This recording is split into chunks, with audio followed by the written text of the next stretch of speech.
بسم الله الرحمن الرحيم. السلام عليكم ورحمة الله وبركاته. اليوم راح أصور هذا الدرس بسيط لشبابنا موجودين في التوجه زي سعيد وهيثم.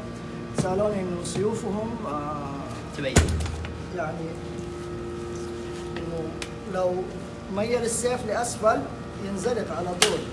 أوكي، فهذا خطر ممكن يقطع يده. شرحت فيديو سابق عن شيء بسيط زي كذا، ولكن الآن عندنا المسدس هذا اللي هو كعمل بسيط، يعني عمل بسيط انك توقف انزلاق السيف، تاخذ السيف وتروح لجهة الحد اللي في الساية،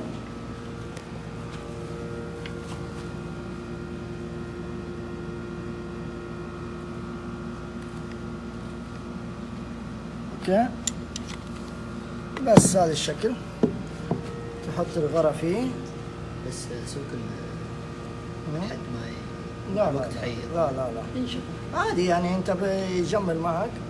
بعد كذا كرر اذا احتجت كرر. تبرد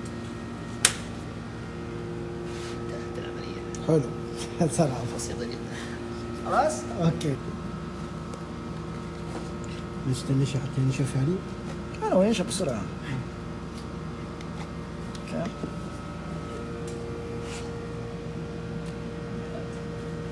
تخليه يمسك بالخشبة مضبوط بس. اوكي خليه يمسك بالخشبة صح.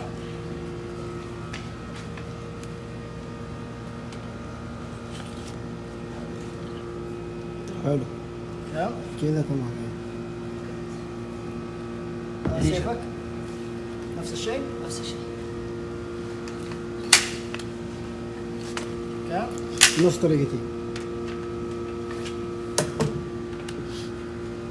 اي احد عنده سيف يخرج بسرعة، يعني طبعا هذا خطر عليكم في التدريب، على يقص يدك خصوصا اذا كان السيف حاد. شوية غرة بس، غرة مسدس ما ادري ايش يسموه. طبعا انا يدي ما تخش الفتحة صغيرة هنا. لا ما ينفع. مفتاح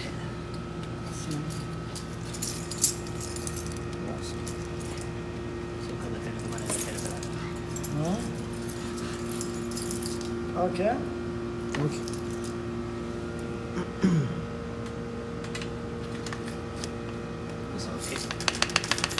حلو. اذا شو اسمه انفكت غرة مسدس.